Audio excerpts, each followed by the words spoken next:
Welcome to this much anticipated session by India Leadership Council. I'm Anika Mohla and I head content for the business communities vertical at ETH. Our session today is titled Future Fluent, Leading Boldly in an Era of Constant Change. It's a theme that speaks not only to the pace and complexity of the world around us, but also to the deeper, more personal transformations we are being called to steer through in this era as individuals and leaders. We live in a time where disruption is not an occasional visitor, it's a constant companion. And while technology, geopolitics, and shifting global paradigms continue to reshape our external reality, the real revolution, and perhaps a more profound one, is happening within us. And in moments like these, we need voices that can connect the head to the heart, the personal to the professional, and help us find clarity in the chaos. Which brings me to our speaker today, a voice that has done exactly that for millions across the globe, Simerjeet Singh. Simerjeet Singh's journey defies convention. Before the stages, the accolades, and the millions of views, there was a deep desire to serve, to uplift, and to help others unlock their full potential. Today, that desire echoes through every talk he delivers. With over 1.6 million subscribers on YouTube and a podcast ranked among Spotify's top 1% shared globally, his message goes beyond borders, industries, and age groups. Today is his favorite day of the week, now his favorite best place to be. No dream is too big for him, no place too small, and no time better than now. Ladies and gentlemen, please join me in giving a warm welcome to Mr. Simerjeet Singh. This is not going to be a speech, in case you came expecting one. This will be an experience because one of the main driving threads of I'll give it to you right now, the biggest takeaway, because sometimes I save it for the end and then it never comes and it disappears, is going to be agility. The word is what? Agility. The problem has already been mentioned, the problem statement has already been mentioned already in the introduction. I will not spend any further time on that. That was beautifully written, by the way. Change is not an occasional visitor, it is a constant companion. So there you go. That's our problem statement. I'll begin straight off the bat with the solution, which is, the solution is going to be agility. And agility cannot be taught through slides, as much as I would love to, or there's going to be a few stories, a few personal anecdotes, a lot of those things, but more than that, we need to create a space where we have a lot of experiences so you get a feel of what disruption actually feels like, because nobody likes change, yes or no, right? Nobody likes change. I divided it into the 3 R's, change divided into the 3 R's. It's rough in the beginning, that's why people don't like it, it's rough, change is rough, right? This MacBook, this beautiful new machine that I bought customized, was sitting on my desk, ladies and gentlemen, for 3 months altogether before I could switch from the old one to new one. And the old one had battery issues and so many other issues, but it had been my constant companion for 13 years. But it was reliable, you know. I would plug in the HDMI into that and there would never be an issue anywhere across the world. It was tried and tested. And yet it needed a replacement. But I wouldn't dare move to this one. 3 months after having spent a good amount of money on this, it was sitting on my desk just for the reason because I was uncertain about how this is going to play out, right? So change is rough in the beginning. Change is real because it's our constant companion, right? It has to be right up front. Bought the new one, the old one doesn't work. I have to face that reality now and then. And in the end, once I face it and I embrace it, change is rewarding. You know, I use this phrase, I use this mantra, which I'll repeat often. I will grow through whatever I go through. Can you repeat after me, please? I will grow through whatever I go through. That's my driving philosophy, that there are going to be, the more you push yourself outside that zone, and the more unpleasantness or the more disruption of patterns is there, the more we go through that process. So thanks a lot to this team. Thank you for showing up too. This is voluntary, right, to show up here? Yes? So I believe things in life, and unlike my other captive audiences at offsites, where everybody wears the same t-shirts with the slogans on them, and they're all hauled up inside a room, and they're my captive audience, and nobody can just disappear anywhere, and that's not the case here. I believe in life, broadly, what leaders do and what we can do can be divided into 2 categories. Things that we have to do and things that we choose to do. What are they? Things we have to do, must-dos, right? And things we choose to do. I'm a humble believer in the fact that it's the things that we choose to do are the ones that make the maximum impact on whatever we do, right? Because we all meet the basic requirements. It's got to be done. That job description has to be met, the targets have to be achieved, must do. And then the things we choose to do. In fact, the Chinese have a wonderful saying. I'm not sure if it's the right time to quote Chinese philosophers. However, they say, if a person is following only what they've been asked to do, they're a slave. It's only when they step beyond that and do something on their own, that's when they become free. Because now what they're doing is out of their own volition, it's out of their own desire to do something, all right? So, You chose to be here, and I appreciate that. The year was 1999, and I'm a young foreign student in Sydney, Australia. I've enrolled in the hotel school there. I've arrived in Sydney 10 days before my university has to begin. And the first day I spend, as people usually do, going around exploring the city. The second day I spend watching TV. And the third day I'm bored. And people do horrible things when they're bored, right? In fact, they trace the origin of all the human vices back to boredom, right? Third day I was bored. I said, okay, well, when you're bored, you start looking in your environment. So I see one of the fellows with whom I'm flatmates with. These are some guys from Punjab who've come to study there, quote unquote. But he wakes up in the morning, 6 a.m., and he's making his own paranthas, and he's packing them, and he has an orange overall. If he has an orange overall, and is leaving for somewhere. I see this happening 2 days in a row. Third day, when I'm bored, I ask him, what do you do? He said, I work at a car wash cafe. And what do you do there? I said, well, there's this glass cafe right in the middle, and that's where caffeine is served, and some of the who's who of Sydney, they bring their vehicles outside, and it's a circular thing. Some parts of it are done by a machine, some by hand, and by the time they finish their coffee, the car is ready, and it's very popular, blah, blah, blah. I said, okay, so what do you do? He said, I work on the car wash part. So I'm curious. Curiosity is good, yes or no? Yeah? It's called Tell Me More. Yeah? Deep breath in. Shake someone's hand on your right and left and look them in the eye and say, tell me more. Say it now, please.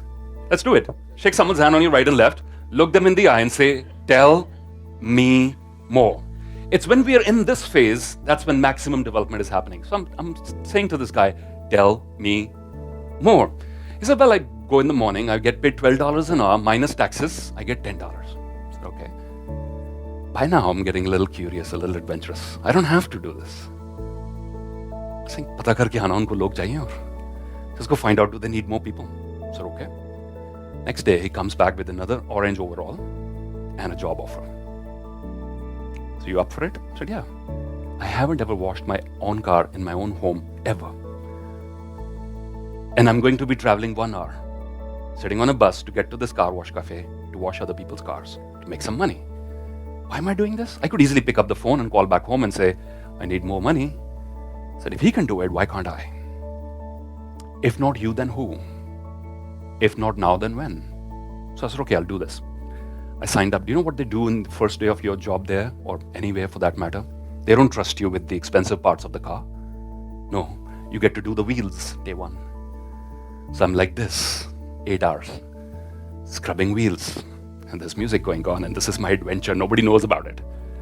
Now, keep in mind, my grandmother is a leading gynecologist back home. I'll come to that story later on. Long story short, pehle to ye hua ki by the time I came back home, all the Vicks and iodine I had got for the next couple of years were used up in the same evening, because your back hurts for 9 hours if you're down doing that.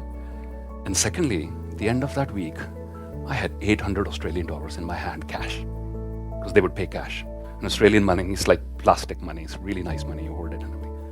And that was my choose to do moment.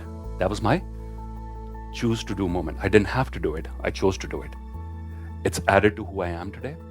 It's a great story to share with the grandkids someday. You got to do stuff in your life that you have stories to share with your grandkids. Yes or no? Yeah? I mean, what are you going to tell the grandkids? I played it safe my entire life. No. Got to have some stories to share with the grandkids. Listen, I did this, I did that, I did all that crazy stuff. And I'm not sharing this to impress you of how hardworking I am or my work ethic, but to impress upon you that all the material that I'll be presenting to you today, some of it will be on the PowerPoint, a lot of it will be about discussions among yourselves, is coming from lived experiences. It's not an academic grasp of what this whole thing is about, right? So people who choose to step outside their zones, not just, we don't have to do it, but it's when we choose to do it, that's where the maximum impact is. I call myself the disruption coach. There's a story behind that too. It's shortened to, disruption coach is shortened to, abbreviated to, it'll be DC. DC, right? Yes, no? Now my grandmother had high aspirations from me. And I disappointed her at every stage. So koi to medicine, all my family are doctors, so at least you'll take medicine. I did not. I chose commerce. Okay, fine, I'll do something respectable out of that, right? I did not. I chose hotel management. To which she was shocked, right? I'm talking 1999. She would know what I would do for a living. क्या करेगा? मेरा बेटा waiter बनेगा भी. और And then I made a good career out of the hospitality industry. I worked for some of the leading hotel companies in the world, 8 years, around 5 countries. And then 2007, I packed my bags and I'm coming back home again. And that was the moment. You know how people in other countries will have long sentences to describe something like this? Why would you choose to do this and leave a comfortable job? In Punjab, we don't. We have a simple expression. It's called, "Hai?" Everybody practice that. 1, 2, 3, go, "Hai?" Shake someone's hand on your right and left and tell them, we got to give the world "hai" moments. Say it now, please. We have to give the world "hai" moments. Got to do something that the world around you says, "Hai?" So this was 2007 for me. What, you leaving your job, you moved back, visa khatam ho gaya hoga iska. Right? Nikal diya hoga iska. Nahin, none of that. Speaker banna hai. Good old uncle of mine, humble soul, beautiful soul. Speaker banane hai? तो उजाले बहुत अच्छे बनाते हैं लुधियाना में. Hey, uncle, banane nahi hai, speaker banna hai. That's a good hobby. How are you going to survive and all that? So there was these hair moments all around. And Jalandhar mein hi rehna hai. That's my hometown, by the way. Still is. 18 years I've been on the move. Jalandhar is still where I operate from. And this gives a lot of hair moments to all the CEOs across the country when I interact with them. That's great. You belong to Jalandhar. I love that. But where do you actually live? That'll be the question. I live in Jalandhar. Huh? And just to make a statement that there is so much joy in disruption. There's so much joy in original, innovative thinking.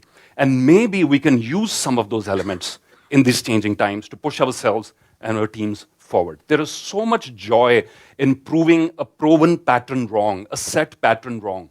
When people ask me where my schooling was and I say district Gurdaspur, Batala, they cannot put it together. It's again a hair moment. There's too much disruption for them. Because when you see somebody like me doing what I'm doing now, there's a certain sequence, certain boxes that you expect to exist. Yes or no? Your schooling yahan ki hogi, ye wahan hoga, wo wahan hoga. And then when none of those boxes meet your criteria, it's a truly hair moment. And that's what my life has been about. So when I had the liberty of picking a label for what I do, I chose not motivational speaker. You know what the trap is? When I say I'm a motivational speaker, I actually meet people who say, "Mujhe motivate karo." Sir, वो क्या बोलते हो आप stage पे लोग motivate हो जाते हैं कोई जादू का खेल नहीं है ये you know. So I chose disruption coach, helping leaders and companies adapt to change. Also because its short form is DC, to honor my grandmother's memory, who wanted me to clear the UPSC examination and become a DC. I could not do that, but I do this instead. I'm a huge fan of AI. In fact, this poster has been created using a free AI online tool, but also the fact that AI malfunctions, and it malfunctions pretty often. And it doesn't like my hands, apparently.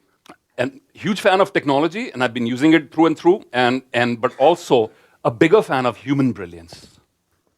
And this has been my journey over 18 years. You know, working about more than 400 corporations. Again, I'm saying this not to impress you, but to impress upon you that this is possible. That a person can be living out of a tier 2 city and doing what I'm doing, all the way from Singapore to Sambalpur. How many of you been to Sambalpur ever? Or heard about it? That's where 30% of India's coal comes from. So I was there to give a talk to them, you know, not something. And then Indian Oil and so many others, public sector and all that. This has been my learning along the way. Last 18 years, me and my bags traveling.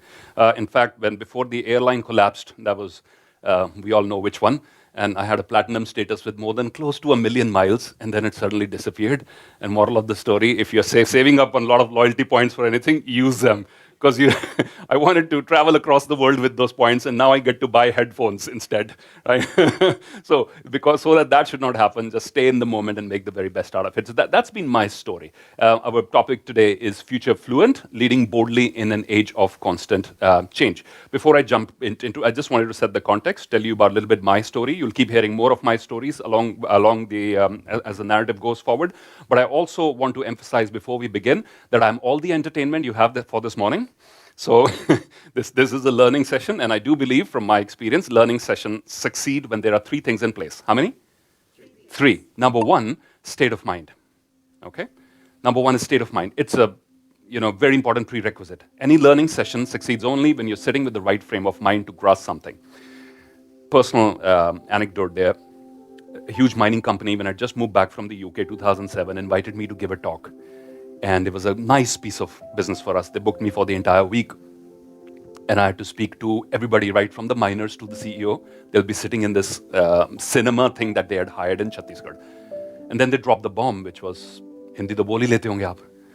मैं बोल तो लेता हूँ, पढ़ी भी है, but बड़े strong, thick Punjabi accent के साथ, ठीक है, और अंग्रेजी की आदत पड़ गई थी because for 8 years I'd stayed abroad and all your punchlines and everything just was naturally flowing in that direction. And guess what happens? And this is the thing with change.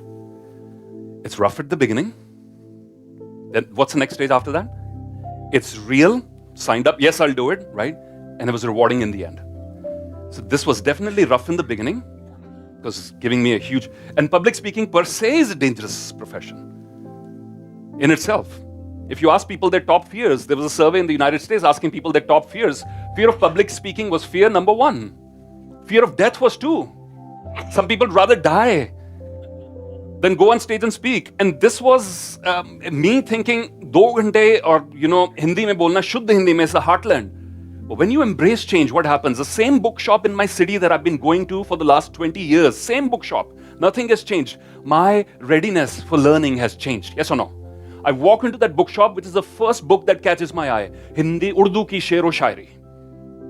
Think about that, the odds of that happening. I'm invited to a party in the evening, this tall, handsome gentleman comes up and says, hey, my name is this, deep voice, what do? I'm a radio jockey. And what do? I run a show in the evening. It's called this, something in Urdu again. I said, wow. I sign up, I say yes for this engagement. I show up in Chhattisgarh. In my hotel room, I switch the TV on. What is the first channel that comes on? Baba Ramdev. साथ में अपना वो योगा सिखा रहे हैं और साथ में शुद्ध हिंदी में लोगों को मोटिवेट कर रहे हैं. I'm taking notes. And you wouldn't believe this. I went on stage and Hindi के वो प्रायवाची शब्द जो बचपन में याद थे, कैसे उभर कर सामने आए. And the audience was like, wow. And I was like, wow. All of this because I said yes to that challenge. Deep breath in. Shake someone's hand, say, hello, partner. We're partners in this. Hello, partner. Do it now, please. Hello, partner. Say yes to new challenges. Say it now, please. Say yes to new challenges. So not to every new challenge, right?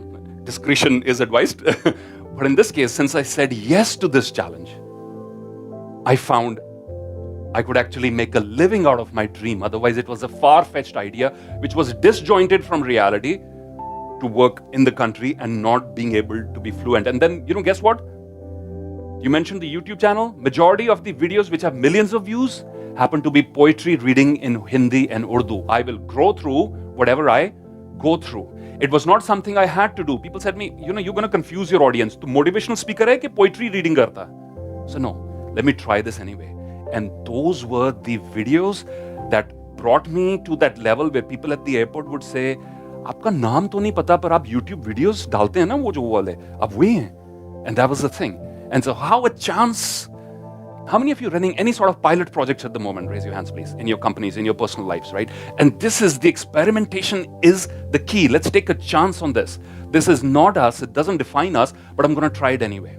Because this is where all the opportunities are, right? Right in the moment. It's not the burden of the past, not the excitement of the future. We need both of them, which we'll talk about, but all opportunities, everything's happening right here in the present moment. So once again, say hello to the people on the table around you. Say hello, partner. Because, yeah, we're all partners in that learning environment. Do you know 2 computers cannot communicate to each other? Like I had an issue recently where the HDMI was not working with the Mac. And the Mac and the desktop, the PC, could not have a conversation with you saying, "Aaj baat bani nahi yaar teri, hai na? Things not going well with you. Let me help you. Why don't you transfer your files to me and I'll play them for you?" No. I know AI has gone to a lot of new levels, but not this yet. 2 computers cannot have a conversation with each other. 2 human beings can, yes or no? Right? And that's where our power lies. Here's the thing. Henry Ford, when the Industrial Revolution started, asked his workers, they were getting like 50 cents was the average going rate at that point of time. Said, I'll pay you 10 times that, but leave your brains outside. I just need your hands and feet to come in and stand in this place. And the assembly line system happened. And that's where the modern Industrial Revolution is. And a lot of our current day management practices emerged from there. Sam Altman at ChatGPT and other AI experts are saying, you can also leave all your other mental functions outside now because we have this super intelligent system to do it for you. Then the question arises, what are people going to do? More importantly, what are leaders going to do, right? And I think those human nuances that machines cannot do is something we'll need to excel at. My premise is very simple, which I challenge leaders, and sometimes I challenge them so much that they don't invite me back to their companies next time again, right? That's the true spirit of challenging. So any statistics mentioned, don't take them personally, please, right? And so I challenge them to reconsider that what are your core areas and what are your peripheral areas, and where are you busy right now? Simple question. What's the core of who you are and what you do, and what's the periphery? And where is your maximum attention going to right now? The periphery can be delegated to machines, to AI, to other people, to young people, to people we can train and they can do it as well as we can. The core defines us. And the core cannot be delegated. And the core is our brilliance. And the core is when we unleash it to the world, it makes the maximum amount of impact. Okay? And a lot of people, sadly, are out of touch with what their core is because we're so overwhelmed with additional information that we don't actually need. Right? Thanks to all the social media and other things. Constantly getting information, much of it is not something we need to know even. And it's in there, and we are drowning in that information, and in that process, we're losing our core. Baba Bulle Shah, he wrote in Punjabi, जिनको नहीं आती, I'll translate it back for you, कि पढ़ पढ़ इल्म हजार किताबां कदी अपने आप नूं पढ़िया नहीं. तू जा जा वड़दा मंदिर मसीती कदी मन अपने च वड़िया नहीं. ਐਵੇਂ ਲੜਦਾ ਸ਼ੈਤਾਨ ਦੇ ਨਾਲ ਬੰਦਿਆ. ਐਵੇਂ ਲੜਦਾ ਸ਼ੈਤਾਨ ਦੇ ਨਾਲ ਬੰਦਿਆ ਕਦੀ ਨਫਸ ਆਪਣੇ ਨਾਲ ਲੜਿਆ ਨਹੀਂ. ਨਫਸ is the weaker self. Bulleh Shah ਤੂੰ ਅਸਮਾਨੀ ਉੜਦੀਆਂ ਫੜਦਾ. You trying to catch those which are out there flying in the sky. ਜਿਹੜਾ ਮਨ ਵਿੱਚ ਵਸਿਆ ਉਹਨੂੰ ਕਦੀ ਪੜਿਆ ਨਹੀਂ, ਉਹਨੂੰ ਕਦੀ ਫੜਿਆ ਨਹੀਂ. And that truly is the human situation, the leader situation, because it can't get lonely at top, right, is to not being able to figure out what is my core and what is my periphery, or the simple question, who am I? What is this question? Who am I? And in changing times, in turbulent times, my friends, this question becomes all the more important. Yes or no? Right? Only companies that know who they are, what they stand for, will survive. Of course, the definition will keep changing, but there's got to be clear knowledge of who we are, what we do, and this is who we are. Leaders need to know what they bring to the table, who they are, what is their core. So they're not just absorbed in periphery business. They're focusing on the core. So some of the days, because this is the thing that I feel leaders particularly face a lot, is what is this going on? And Nida Fazli ji ne Urdu mein kaha tha ki ek kavita mein कि यही है जिंदगी कुछ ख्वाब चंद उम्मीदें, इन्हीं खिलौनों से अगर तुम भी बहल सको तो चलो सफर में धूप तो होगी. यही है जिंदगी कुछ ख्वाब चंद उम्मीदें, इन्हीं खिलौनों से अगर तुम भी बहल सको तो चलो सफर में धूप तो होगी. Which means that life is going to be challenging at times, and we need to keep reminding ourselves. So when I sit in the plane, one of these days, 20 days I'm away from home, for example, I'm going from one place to another, and I'm asking myself, why am I doing what am I doing, right? And I take one of these cards out and it says, I help leaders become better and then become more innovative so corporations flourish, so the economy flourishes. You got to connect yourself to a higher cause. Patanjali, the ancient Indian sage, he said, when you are inspired by some extraordinary purpose, all of your thoughts and limitations break their bonds. You find yourself to be in a new, wonderful, powerful world, and dormant faculties become alive when you are inspired by some extraordinary purpose. And I think the most extraordinary purpose any leader can have, especially during changing times, is to know who you are, what your values are, what you stand for, what's non-negotiable, what defines you, your core. And everything else is periphery. My health and fitness is not a periphery item. It cannot be delegated. It's a core. And yet many leaders treat it as a peripheral item. You hire the best trainer, and I see this in my gym happening every day. Rich man's sons come in for a workout and he's hired a trainer. उसके साथ 2 bouncer हैं. एक ने पानी की बोतल पकड़ी हुई है. Other one has a towel and protein shake. तीसरे ने सर का फोन पकड़ा हुआ है. His entry is no less than a Bollywood star in the gym, right? Trainer comes in. Sir bench पे बैठ जाते हैं. बाउंसर तौलिया लगाता है नीचे. Right? The trainer brings these dumbbells to him and he hands them over. मैं देख रहा होता हूँ सारा तमाशा. But now he has the dumbbells in his hand. मैं सोच रहा हूँ बेटा उठाने तो खुद ही पड़ेंगे. Gotta do your own push-ups. Yeah. Deep breath in here. Hello, partner. Partner, we have to do our own push-ups. Say it now, please. We have to do our own push-ups. Which means what? We cannot delegate our core. We can delegate our periphery. You have to understand what to put in the core. But those push-ups are not for push-ups. They are for Instagram. Yeah, we'll come to that later. The Instagram moments, right? So that is to another level these days.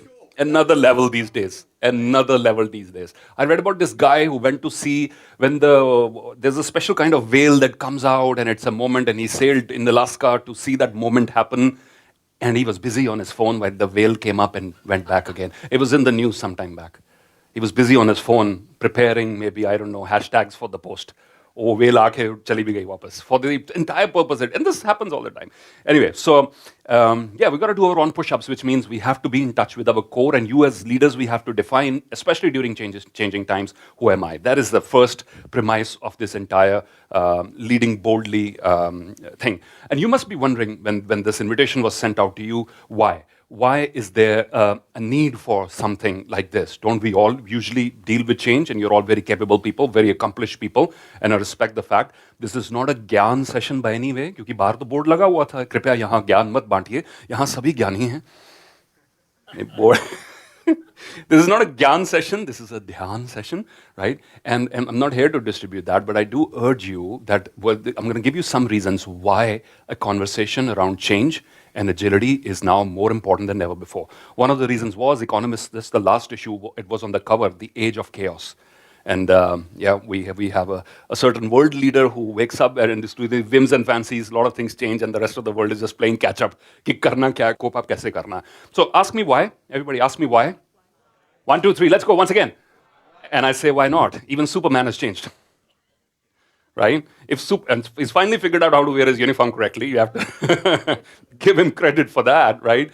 But if superheroes are changing, we should too, and that's on a lighter note. But I think on a more serious note, there are these 3 things, especially accomplished people at the top are prone to, which are the enemies of change and agility. Can we read out together, please, one by one? They are rigid routines, number 2, tunnel vision, number 3, burden of past experiences. Rigid routines. I go to a top boarding school to give a talk to the teachers, okay? It's a half-a-day workshop. In the first 1 hour, after something to talk about nation building, I play the national anthem. There's 300 people in the room. National anthem is over. My workshop is not over. Guess what happens? People are leaving from the back door. I'm like, hello, it says we still have 2 more hours to go. Sorry, sir, we didn't realize.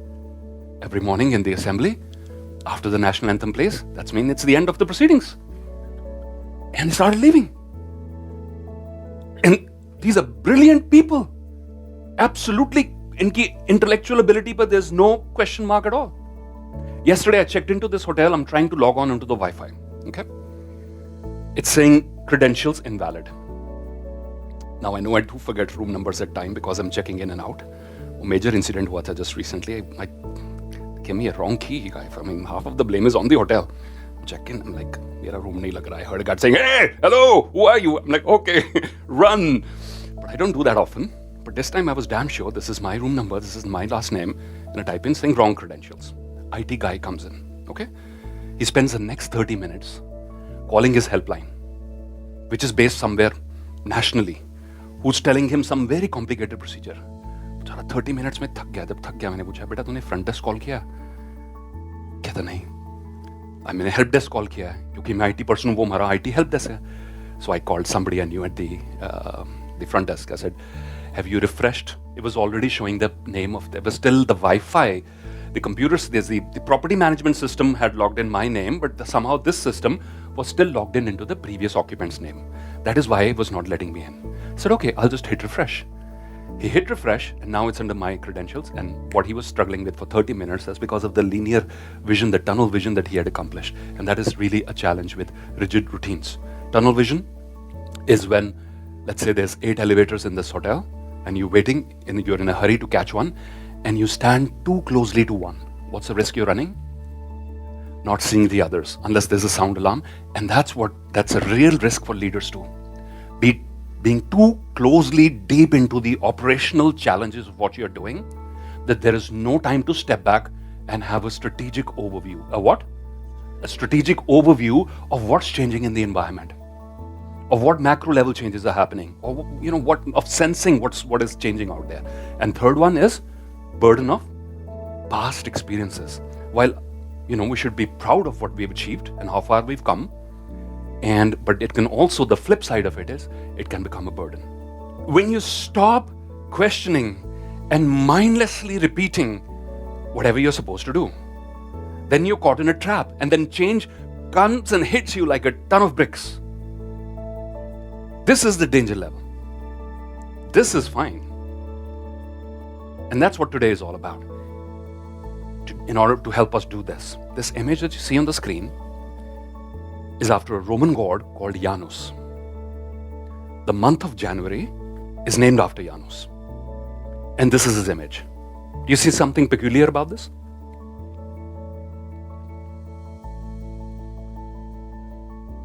Young and old, two faces fused into one, eyes open and closed. Okay, that's deep observation. First time I realized that, but thank you. Only 1 year? I don't know.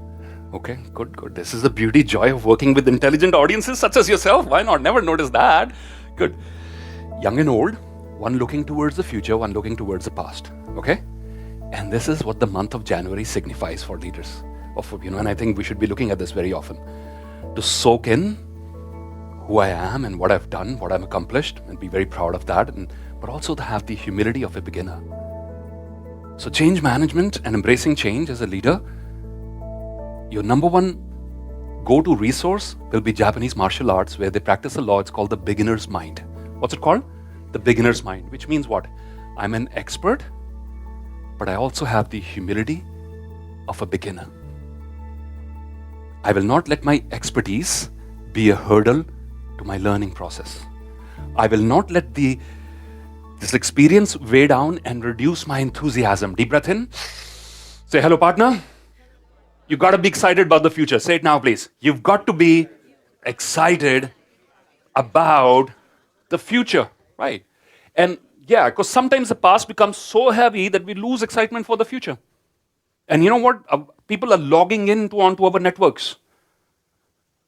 If the leader loses the excitement for the future, everybody else is on the same. And so we got to do this every now and then. Absorb from what's there in the past, the best lessons, my lessons learned, but also have the humility, the excitement of a beginner to go forward. And at the same time to understand that the opportunities are always in the now. And that's why I keep reminding you, whenever you're stressed, everything is exaggerated. Everything is exaggerated. This is what we do when we are stressed. We blow things out of proportion. We give undue focus, right? So always good thing to do. Take a step back and a deep breath in and exhale and be in the moment, because that's where all the opportunities are. Now, if I'm overburdened about the past or projecting myself too far ahead into the future and the future has overwhelmed me, I miss out on the several opportunities in the here and now, right? So repeat after me, please. Deep breath in. I recall nothing from the past. I create no images of the future. I allow myself to immerse deeply in this moment and to be fully, completely present. So whenever you're overwhelmed, understand being overwhelmed is either a lot of baggage from the past or too much excitement about the future, and it compromises and jeopardizes your ability of balance, okay? And we need to have mechanisms in order to do that because the opportunities are right there. I've talked about the why, the change is necessary. I think Marshall Goldsmith wrote a book, said, "What got you here will not take you there." The title is a powerful reminder in itself that we need to keep changing. We need to keep changing in order to raise the bar for what we are doing, in order to grab opportunities which might be there in the environment. There's several reasons to change. Change, my friends, can fall into three categories. Before I go into the how, I have some pointers into the what, very concrete, what you should be doing, what sort of a leadership competency will be most helpful. We'll come to that in a minute. But before that, I wanted to emphasize that the nature of change can be into three categories, very simply. And you must have heard this very often, but one is reactive change. Once everybody else has changed, and now it's become standard, I must do so too. So let's say speakers, for example, and everybody would operate without one or something, and then somebody started using this thing, and now it's become entry-level criteria. Or air conditioning, when air conditioning first came out, right? The first one would be taking a huge risk to do that, or whatever the new breakthroughs are. The first person that's where the risk is. When you're reacting, you're playing catch-up. The strategic advantage of the first mover advantage is lost. There's no risks. It's already been done. It's tried and tested. You're just following a checklist. You might be too late. You might be spending a lot of capital on something that is outdated already. That is reactive change. Most of corporations, many leaders, many folks, and this is not just corporations that you lead, it's also the lives that we lead, okay? We might just be playing catch up. And then there is proactive change, and that's where the highest risk is. And that's where you're testing. And remember the pilot projects you spoke about? All of that stuff is happening there, right? And that's where you're initiating something. That's where you're practicing disruptive thinking. That's where you're challenging the status quo. That's where you're truly leading. Please understand, and I'm sure you must be aware, the distinction between management and leadership. Someone help me this? Management and leadership, different? Yes, no? Yeah, how? Management is about making sure things continue to run. Absolutely, thank you. Yeah. Leadership is about Driving and leading. leading with change or Shaking things up, right? Yes, sir. Yeah. direction versus direction. Okay, great. Few more. One is more operational and another one is more strategic. Cool, okay, can be said, let's say. Dr. Stephen Covey, he said, management is the efficiency in climbing the ladder of success. Leadership is determining if it's leading against the right wall or not. I'll give you another observation example that I had. Remember several years ago, there used to be forms you had to fill in as an Indian national when you were flying back home? Remember? Remember they were a different color than other nationalities? Not only were they different color, they also had written big bold letters on the top for Indian nationals only. Not only that, the first column on that form also said nationality. Right? The redundancy of it. And then somebody came in, Madam Sushma Swaraj, God bless her soul, wonderful person. She said, take out this form. Okay? Now, maintaining that form is management or leadership. If somebody would have inherited that department saying, here's a form for passengers arriving, let us continue it, is that an act of management or leadership? Management. That is maintaining status quo. And we need management, with all due respect. We need the SOPs, we need the procedures, we need the guardrails, otherwise everything will go haywire. Okay? For somebody to step in and say, can we get rid of this form altogether? To ask that question is an act of leadership. Is there risk involved? Of course is. Are people going to resist it? Of course, yes. There's a story about Starbucks founder Howard Schultz when he was first confronted with, we need more categories of milk. He was a coffee purist. He said, no, we'll only have full-fat milk in this to make. That's how the best froth comes in. And the team was coming back and saying, sir, competition is offering soya milk and almond milk and skim milk. He said, no, we are the best. We do the best coffee. This will be it. Until he was forced to change his position and reconsider. Now, after he was forced, people raised a huge hue and cry. Said, this is going to be chaos. It's all going to get mixed up. People are going to have allergies and all that. But today, more than 50% of their revenue comes from non-dairy products altogether. That's how they've grown over the years. So yes, the people are going to push back. Yes, you are also going to go through the three phases. The rough phase, the real phase, the rewarding phase. And it's going to be rough in the beginning, and that's where people quit. Right? So it's either the proactive approach or the reactive approach, and the third one is very dangerous. We don't care about it approach. We are too good for it approach. It doesn't affect us. We are above it. There was a device maker called Palm Pilot, which is history now. The year was 2001. I was living in the United States. I spent $300 to buy one of those clunky pieces. It had a headset like this, bigger than, and I'd walk around appearing cool, right? And then Apple was launching their phones, and one of the journalists would ask the CEO, so what do you think about Apple launching smartphones? He said, we don't care about them. They are PC makers. Experimenting with smartphones. We spent years perfecting this device. We are the smartphone makers. We don't care about them. As we know, what happened? Apple is the biggest in terms of revenue. That company doesn't exist anymore. How many of you watched the Titanic? Raise your hands, please. When the Leonardo DiCaprio is having dinner on that fancy table, and the engineer who built the ship is sitting there saying, this ship was designed to be unsinkable. Okay? And we know what happens few minutes later. It hits a iceberg, and the rest we know is history. And that's the third and the most dangerous category to approach change, that we are too special to be affected by it. No one's above this whole tsunami of change and constant disruption. Okay? We must constantly, I know it's cliched, but learn, unlearn, and relearn. It's got to be the daily thing. It doesn't have to happen once in a while in conferences or meetings like this, the conversation about change. It must happen daily, taking stock of what's changing in my environment. So, the 3 categories of change I've given you, the rough, the rewarding, and the real phases of change I've given you. Now, I also must give you the how people approach change when you're driving it in your organizations. Typically, the first reaction, and onto ourselves also, is going to be no. That's 90% of the cases. You'd be very lucky to have push a change initiative and people saying yes, yes, no. 90% you're going to have no. And then this is where leadership comes in, not management. This is your leadership skill comes in. Say, you give more facts, you spend more time with the people, you use your influence, you use your people skills, you push them, and people say, okay, it's a great idea, but not now. But that is progress, yes, no. From no, they move to where? Not now. And you continue your leadership further, and they say, not me, it's a good idea, but not me. Mere ko chhod do, meri umar ho gayi ab, right? And then have somebody else do this. Not me. No, not now, not me. And until it moves to a golden space, which is called tell me more. What's it called? Tell me more. This is a leader's job to push herself into that phase where she's asking the outside environment, tell me more, right? And the people are also saying, okay, tell me more. And from tell me more, people move to a concrete yes. And that is exactly the competency number 1 that we need in times of change, is the ability to lead people and manage inventories. This is coming from Ross Perot, who said what? You must lead people and manage inventories. Inventories should be managed. People should be led, especially during changing times. You cannot leave it on autopilot. I know there's business courses that are being sold saying run your business on autopilot. I wouldn't fly a plane if it's on autopilot. Would you? If you hear the announcement, ladies and gentlemen, this is your captain speaking. I'm working from home today. This plane is on autopilot. You'd be like, ah! You cannot. And then why are we so hell-bent upon finding ways to leave our businesses and teams on autopilot? No, we need that leadership, and this is why we need it. Are they being well managed? Are they being well led? Not at all. What is missing in this equation?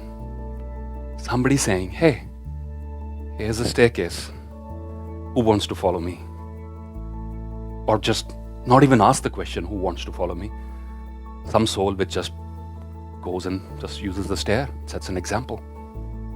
This can be done. That's the inherent nature of the human situation. And this is the damage the Industrial Revolution did to us. We've been focusing inventories, numbers, asset numbers. I go to companies where projectors have asset number this, asset number this, and people we still put in the expense side of the P&L. That's what we inherited, right? As a consequence of the manufacturing era. While we live in a different time altogether. And this is the real challenge. So, what sort of leadership do we need? I'm going to come to that now. In changing times. And I borrow from Kristen Clayton. He wrote a book called The Innovator's DNA. He gave a very simple model, which I'll sum up to you in a Punjabi word, which is called Koina. What's it called? Koina, which means what? Koi baat nahi. What's it called once again? Koina, which means koi baat nahi. And that is exactly the model. Koina. Q-O-E-N-A. This is the first time you've heard a management leadership model in Punjabi. Probably yes, right? There you go. So you're never going to forget it. Koina model. Q-O-E-N-A. In times of change, this model is really, really helpful. The questioning, the observing, the experimenting, the networking, and the associating. And I'll explain briefly all of those. The questioning, the why not, the what if, why not now, why not us, the questioning. The observing, especially from outside your domain. Who else is doing it? It doesn't have to. If you're in retail, you don't have to learn from retail. What is happening in e-commerce or what's happening in hospitality, etc. Can you borrow concepts from them? The observation. The experimenting. I like that. I was attending a Zoom call the other day and somebody said, the Fathom note taker. Have you heard about it?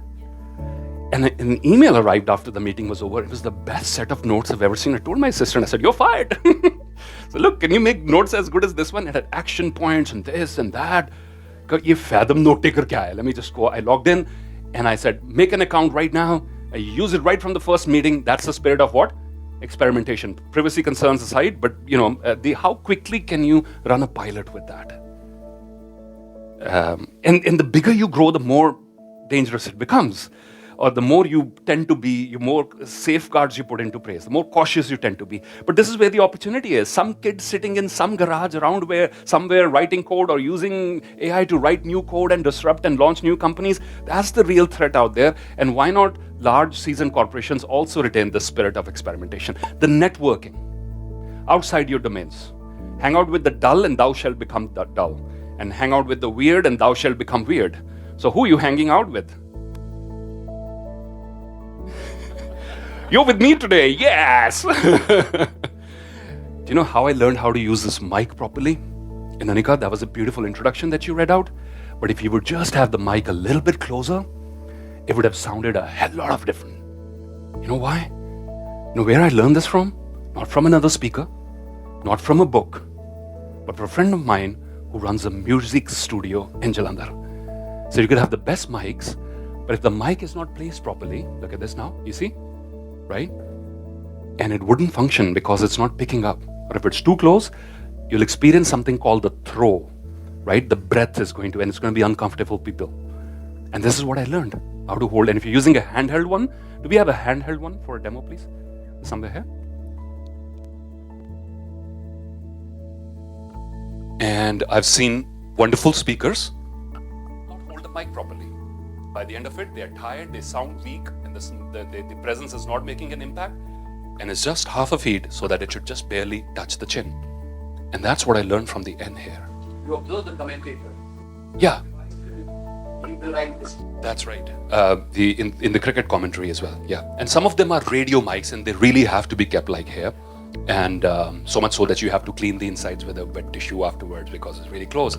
But in conferences, I've seen people holding mics like this and lose all the potential impact they could make. And nobody taught me this, but I was networking with somebody who works in the music industry. And the association, the A, is the aha moment. What's it called? The aha moment. And that's when you say, I remember, I saw it there. I say, now you connect the dots.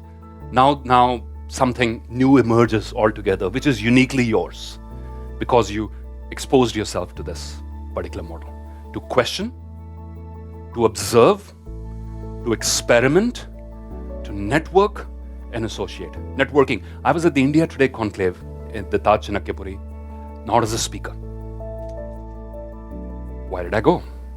Simple answer. To embarrass myself. Yeah, absolutely. If you're not actively doing something to embarrass yourself, you're not growing. And it was embarrassing. The people come to, oh wow, you're good to see you here. When are you going on stage? I'm not speaking today. Really? Why are you here then? To learn. Tere ko seekhne ki zarorat hai? 18 years you've been doing this. I said, yes. You know what I learned there? Nuances of leadership that are not taught in any book. CM Yogi Adityanath comes in for a panel discussion. There's this beautiful big Sinhasan type seat, and there's 3 regular chairs. The moderators are going to sit on the chair, and he's going to sit there. He walks in, there's a hush in the crowd, there's 300 people. They put a saffron cloth on that Sinhasan, everything is ready. And then change of plan happens. One of his security detail goes on the stage, removes that thing, and brings in another normal chair, just like the other 3, and puts it there. Whole crowd, 300 people are going, wow. He has not even arrived on stage yet. He's not even opened his mouth. And that's what you learn by embarrassing yourself. That's what you learn by exposing yourselves to situations which are not your comfort zone, outside that, right? And huge learning happening there. Association. Certainly something comes together from another field altogether, right? So this, when we talk about learn, unlearn, and relearn, how to do it, I think this is a perfect model. To go to conferences, not within you. I go to tech conferences. I'm not a tech person. A lot of my clients are in tech, but I go to NASCOM and other places just to see what's going on. And I meet interesting people who spoke a lot about, not just about tech, but about being a good human or being a good leader in general, right? Is this making sense so far? Yes? And let's see how this something like this works. Let's see what is the essence of, can we read that please, the tagline today? Leading. 1, 2, 3, let's go together. Leading boldly in an age of constant change. For somebody to push and question the status quo of raising funds from something like this to this would have involved the Kina model, yes or no? The questioning, the observing, the experimenting, the networking, and the association. Saying, okay, we give more social proof here. Let's put some currency notes from our own side. We keep a box, more people donate, it goes up, right? And then somebody else comes in, another leader like yourself comes in and says, why don't we try something like this to raise funds? Remember this one? They raised more, they had to stop it. They raised more money, the ALS Society, than they knew what to do with. Hundreds of millions of dollars. Bill Gates, I mean, who would have imagined, yeah? Bill Gates would be sitting in his garden pouring ice bucket on himself saying, donate. And he's donating money and people are pouring ice water on themselves. Now, this could have been an incremental progress, right? Going from here to here. This was exponential.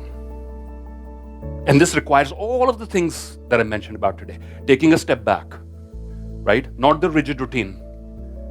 The three enemies of change are rigid routines, tunnel vision, what's the third one? Burden of past experiences. Now, if this guy would have the burden of past experiences, he would probably put some fancy sticker on it. Isi ko lekar aur decorate karte, yes, no? But it changed the game altogether, required a different level of thinking. And that's the sort of leadership we need in these times. Self-disruption, creative destruction, and divergent thinking. When I decide to read poetry on my YouTube channel, that's an act of what? Self-disruption. When I decide to send an email to a local university saying, I'd like to host a Q&A session with your students and we'd like to film it and put it on YouTube, that's an act of what?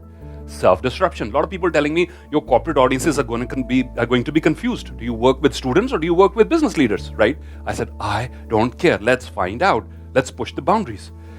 And the most popular video on our YouTube channel happens to be one of those Coach on Campus videos where I'm answering the simple answer to this question, how to improve your communication skills. How many views? 20 million and counting. I showed up at a local university, roundtable setting, said, give me your best students, we host a Q&A, you ask the question, I'll respond, we film it, put it on YouTube. First question was, sir, how do I improve my communication skills? That answer went viral. Our channel exploded. Act of self-disruption, yes or no? Right? What are you doing in that space is a question you need to ask. And not just what you're doing in business operations, but also to yourself, in your learning, in your development. Are there deliberate acts of self-disruption or not? Number two, creative destruction. That is, what are you letting go of in the process of creating something new? When I moved back from the UK in 2007, I went to Oxford Street for shopping. Great place to shop. They had these cowboy shoes on sale, nice big cowboy shoes. I really liked them, they were on sale. I was overweight in terms of the baggage, but I bought them. I didn't need them, but I bought them. We do things like that, yes, no? And then after having paid for all my baggage, I'm paying additionally for these shoes to arrive. I went to the customs here to clear all my unaccompanied baggage, and my beloved shoes come in that package too, along with the wooden things to keep them in shape. They don't fit me right? And I don't actually enjoy wearing them, but I just bought them for the heck of it. Next 15 years, I'm looking after these shoes very nicely. Every winter, I put them out in the sun. I put some nice cream on them. I love them. I don't use them, but I love them. And I put them in and out, and this winter I'm thinking, is this going to be my legacy? Taking care of shoes that I don't wear. 15 saal mein 15 baar pehne. I had a moment of this. What is it? Creative destruction. So, OLX ki ad aa rahi thi. OLX pe bech do. That's actually what I did. And somebody bought them, right? And guess what? The next magical thing happened. My wardrobe had suddenly more space. And I said, wow, what a powerful metaphor for our minds and for what we do at work. Things and practices and I don't know, people and processes that we love, but are not serving the purpose anymore.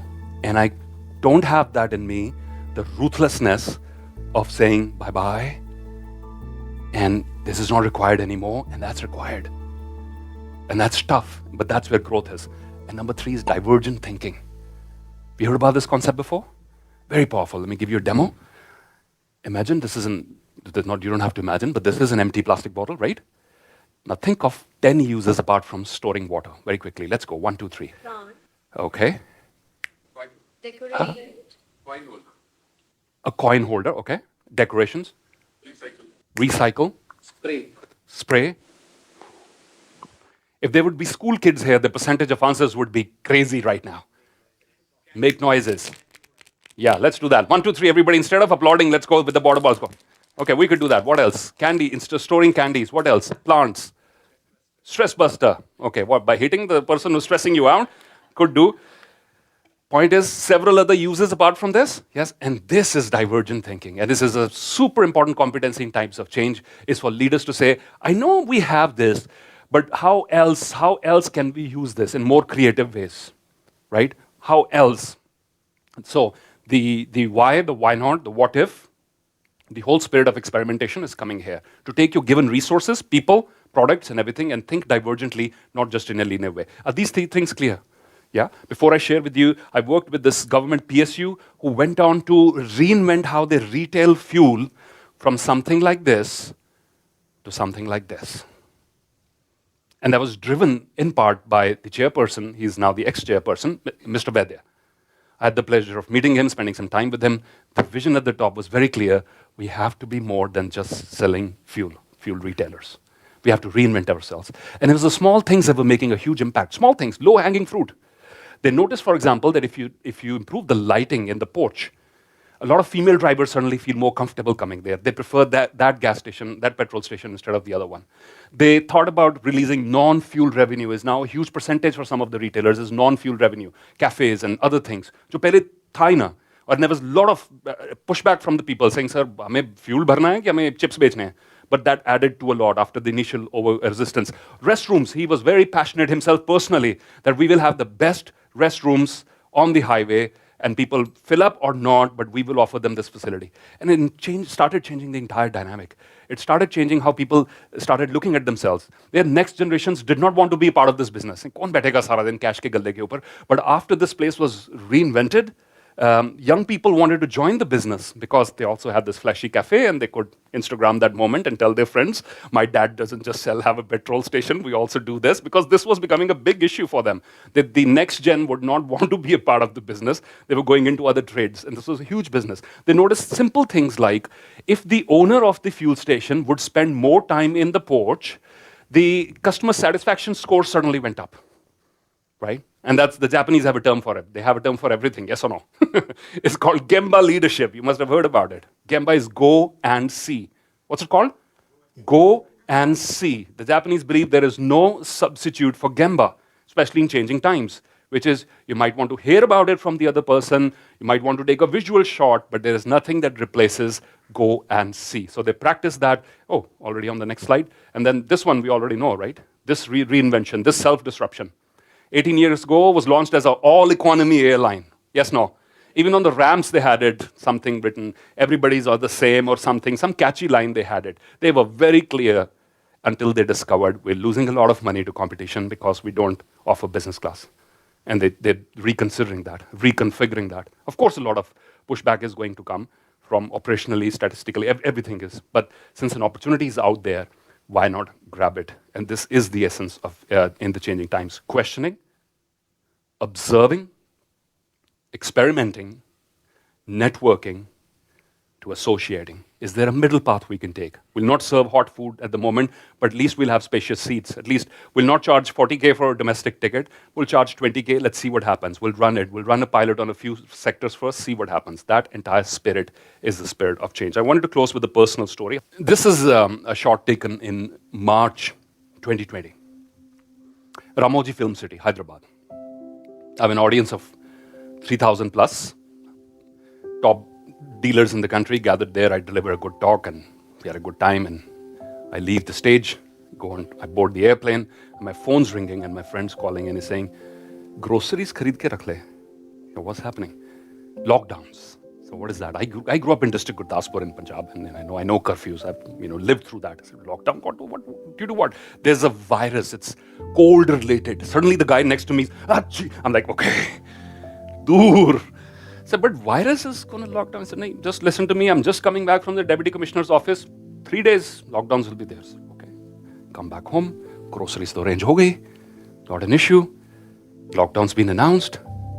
And I'm facing an existential threat. Because I make money, I make revenue by doing this. By presenting in person to people across the world, corporations across the world. Of course, there's other streams also, but they are minuscule as compared to this is the main thing. And all planes have been grounded, borders have been closed.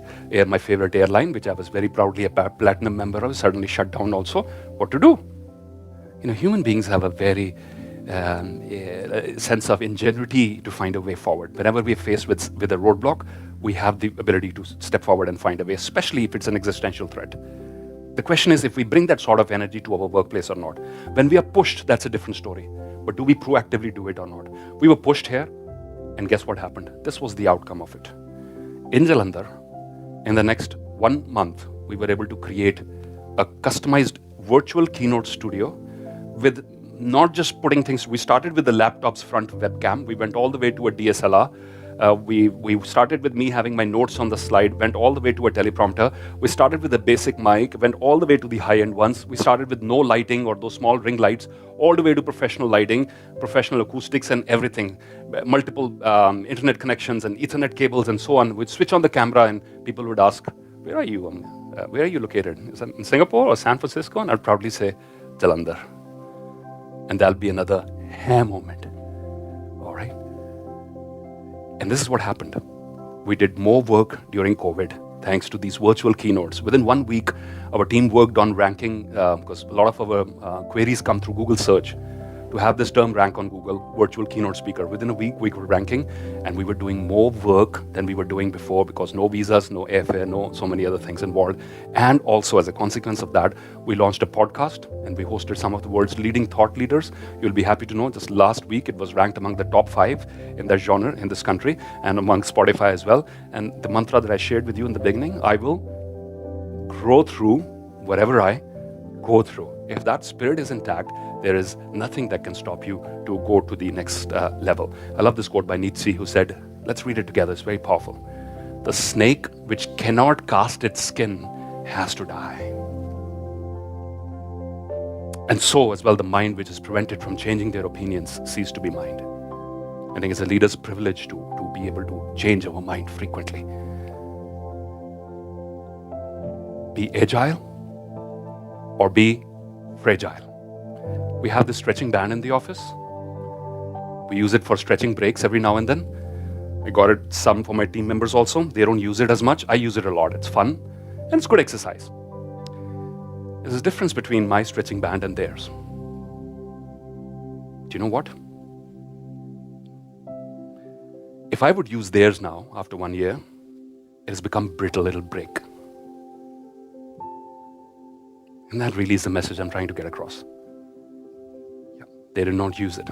Just the very fact they did not use it, it has become brittle. So be agile or be fragile. And don't let the 3 enemies of change hamper your progress forward, which are tunnel vision. What else was there? Burden of past experiences. And the first one, rigid routines. So challenge your routines to not be so rigid. But I did want to close with a story that'll help everything tie together. Yeah, we have time for that?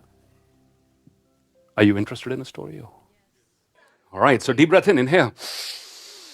Once upon a time, in ancient India, lived a very rich and powerful man. Now, if you've heard it before, don't ruin my punchline, okay? Hold it. Lived a very rich and powerful man, and he was sort of the most powerful guy in that region. And he had only one child, a young, beautiful, smart daughter of 22, and he was eagerly looking for the right groom so that he could find somebody to take over and things like that. Back in the day, that's how it used to be. And they had a process for it. It was called Swayambar. Not the modern version of it, but the original version of it, which was a test of wits and wisdom and strength and intellect and everything.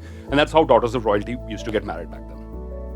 Nothing in life is free. Remember, you have to do your own push-ups. So he announced a competition. He said, the young man who will win this competition will not only be my son-in-law, but 50% of all my wealth, I'll give it to him on the spot, whoever wins. Good offer, yes, no? Yes? A lot of people heard the talk about avoiding their rigid routines, and even married folks showed up. But this competition was around a huge water body, and he said the first young man to jump in from this side and emerge alive on the other would be the winner. Nothing in life is free. The pool was full of alligators. But as soon as he had announced this, somebody's already jumped in and is swimming, and the whole crowd is cheering him. Come on, how do you do that? How do you cheer somebody up? That's booing. Come on, mar jayega bechara. Come on. Yes, you can do it. Great. So and when somebody's been pushed in a situation like that, people usually do this to him. Yes, right? So he's swimming and he emerges alive. Surprise, surprise, without a scratch on the other side. So the old man runs up to me and says, wow, welcome to the family, Jamai Raja. I said, no, uncle, hold it right there. I'll deal with you later. I'm actually a married man. I just turned up to see what the commotion was all about. ये शोर किस चीज का था? आपसे मैं बाद में बात करूंगा. First, I need to figure out who pushed me into the swimming pool. Who pushed me in the swimming pool? Deep breath in. Hello, partner. Hello, partner. Partner धक्के सेहत के लिए अच्छे होते हैं. Say it now, please. Partner धक्के सेहत के लिए अच्छे होते हैं. अब धक्के दो कैटेगरीज के होते हैं. एक जो परिस्थितियां लगाएं और एक जो हम खुद को लगाएं. And that's exactly the story around change. When you are reacting and just responding, it's too late. You might swim. You might just be lucky like this guy. You might just make it. But if that is how you operate day in, day out, it's going to be harmful for your cardiovascular health. So it's better to have a proactive plan to constantly push yourself out, inch by inch, stranger by stranger. Say hello to a stranger for the next 30 days, please. Would you? Yeah, do that. It's a good way to embarrass yourself every now and then. And by the end of 30 days, you would have built a muscle just like Pluto says, I don't care. Pluto exists, right? Whether people think Pluto is a planet or not, it still exists.